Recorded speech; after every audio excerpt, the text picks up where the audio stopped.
আমি আছি তোমাদের সাথে Jeet, welcome to year channel. তো ভাই আমার বিস্টকে নিয়ে আজ বেরিয়ে গেলাম ফার্স্ট সানডে রাইড করতে।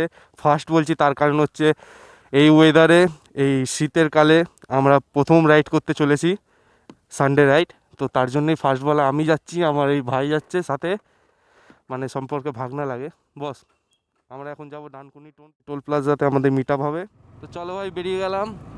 এখন আমার ভাইয়ের খিদে পেয়েছে, আগে ভাইয়ের খিদে মেটাবো, তারপর একটু হাওয়াটাও কমাচ্ছে ভাই, হাওয়াটাও চেক করাতে হবে। হাওয়া চেক করিয়ে তারপরে আমরা ডানকুনি টোল প্লাজা যাব। তো আমি বাড়ি এসে ভিডিও ফুটেজ চেক করে দেখি আমার 2-3টে ক্লিপে ভয়েস অ্যাড হয়নি। আমি পেট্রোল পাম্পে গিয়ে 302 টাকার তেল ভরতে গিয়ে দেখি 257 টাকার তেল দিয়ে নোজালটা একবার কাট হলো। এখানে কি ব্যাপার হলো আমি বুঝতে পারলাম না। তোমরা যদি জেনে থাকো তাহলে আমার কমেন্টে লিখে জানিও, আমার সাথে স্ক্যাম হলো নাকি না কোনো প্রবলেমের জন্য হলো। নোজেলটা ওপেন করে আবার বাদবাকি তেলটা দিয়ে দিল। তো আমি এখানে ট্যাঙ্কির ভেতরে ঝুঁকে দেখলাম কিছু দেখা যাচ্ছে কি না। তো আমি সকালবেলা আর কোনো রকম তর্কাতর্কি বা কোনো রকম কোয়েশ্চেন না করে সেখান দিয়ে বেরিয়ে গেলাম। আমার গাড়িতে হাওয়াও একটু কম ছিল, তাই তাড়াতাড়ি করে একটা হাওয়ার দোকান দেখে দাঁড়িয়ে গাড়িতে একটু হাওয়া দিয়ে দিলাম যাতে রাইডটা সেফভাবে হতে পারে। তো সামনে সুপার বাইক দেখে আমি আমার পকেট দিয়ে ভাঙা ফোনটা বার করে আমি একটু অ্যাটিটিউড দেখে নিলাম। তো অ্যাটিটিউড আমার কাজ করছে না দেখে আমি নিজে দাদার সাথে গিয়ে একটু কথা বলে নিলাম। দাদা দিয়ে জানতে পারলাম দাদাও আজাদিন ধাবায় যাচ্ছিলো। তো দাদা বললো চলো ওখানে গিয়ে কথা হচ্ছে। তো দাদা বেরানোর সময় হয়ে গেছিলো, তাই দাদা নিজের গাড়িটাকে স্টার্ট করিয়ে একটু সাউন্ড আমাকে শুনিয়ে দিল। শুনিয়ে দিয়ে দাদা বেরিয়ে গেল। ভাই সাউন্ড শুনে জাস্ট বুকে এসে ধাক্কা লাগলো ভাই, শখের গাড়ি এইগুলোকেই বলে। তো আমিও নিজের গাড়িটাকে সুপার বাইক ভেবে টানতে স্টার্ট করলাম যাতে আমিও দাদার মতন রকেটের মতন পৌঁছে যাই আজাদিন ধাবায়। 116-17 স্পিডে যেতে যেতে আমি একটু বেশি খুশি হয়ে গেছিলাম, তার জন্য বাইক দিয়ে দুটো হাত ছেড়ে একটু হাতে তালি মেরে নিলাম। তো ভাই এটা একটা বাইক না ভাই, এটা সব ছেলেদের ইমোশান ভাই।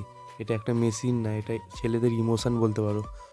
যখন 1 বছর আগে এই গাড়িটা আমার কাছে ছিল না, তখন আমি রাতের পর রাত এই গাড়িটার জন্যই স্বপ্ন দেখেছিলাম। তো ফাইনালি ভাই গাড়িটাকে পেয়েছি। পেয়ে দেখো তোমরা সানডে রাইড আমি করছি। তো তোমরাও একদিন পাবে এই গাড়িটাকে, তোমরাও খাটো, তোমরাও কষ্ট করো, ঠিক তোমরাও একদিন পাবে। তো ভাই আমি অনেক রকম গাড়ি চালিয়ে দেখেছি, এই গাড়িটার মতন ফিল ভাই আমি অন্য কোনো গাড়িতে পাইনি। এটা ভাই আলাদাই একটা ফিল ভাই, আলাদাই একটা ফিল। যে চালিয়েছে সেই জানে এই গাড়িটার মজা কী। তো এখানে যেতে যেতে আমি দেখি কিছু বাচ্চারা আগে দাঁড়িয়ে ছিল, তাদের সাথে একটু হাত মেলাও ভেবে হাতটাকে এগিয়ে দিই। এখান দিয়ে হাত মেলানোর পর আমরা বেরিয়ে পড়ি, কারণ এখানে দাঁড়াতে পারলাম না। তোমরা জানো আমার গ্রুপ আমাকে কতবার ধরে ফোন করছে, আমি ফোনটা রিসিভও করতে পারছি না। আর আমার গাড়ির ভাই একটা মনে সার্ভিস দরকার। তোমরা দেখছো মিটারে লাস্ট আমার গাড়ি 130 অবধি যাচ্ছে, 130-এর ওপর ভাই গাড়ি উঠছে না।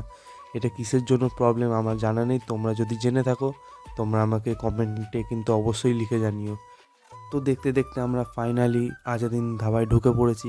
ঢুকে পড়ে ভাই সুপার বাইক দেখে আমার জাস্ট মাথাটা নষ্ট হয়ে গেছিলো। তো আমি আমার গাড়িটাকে তাড়াতাড়ি করে সাইডে লাগিয়ে অন্য সুপার বাইক দেখতে বেরিয়ে যাই। এখানে দেখছো তোমরা ZX10 আর ZX6R থেকে চালু করে সব রকমের সুপার বাইক লাগানো ছিল। কিছুটা এগিয়ে গিয়ে দেখি এখানে অ্যাপ্রিলা নিনজার লাইন আপ করা আছে। নেক্সট ক্লিপে তোমরা সুপার বাইকের সাউন্ডটাকে এনজয় করো আর কমেন্টে লিখে জানিও কেমন লাগলো।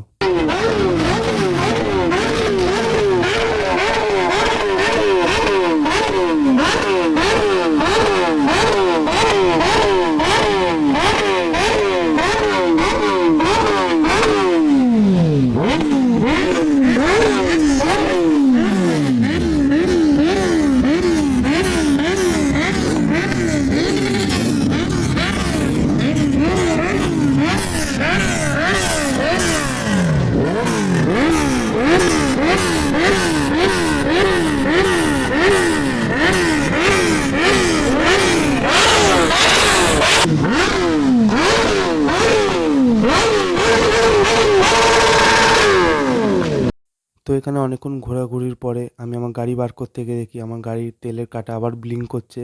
তা দেখে আমি আবার 150 টাকার তেল ভরে নিলাম এখানে। চলো ভাই এখন আমি দাদার V3টা একবার চালাবো, V3টা চালিয়ে দেখবো যে কেমন। আর চলো ভাই এখানে দাদার V3 নিয়ে অনেকদিন পর, হ্যাঁ এগো অনেকদিন পর দাদার V3 নিয়ে চালাচ্ছি। দেখতে পাচ্ছ দাদা আমার V4টা নিয়ে যাচ্ছে।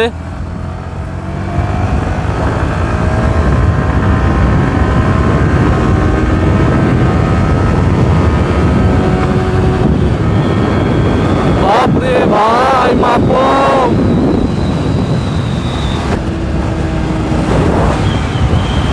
ভাই পুরো মাখন গাড়ি, মাখন।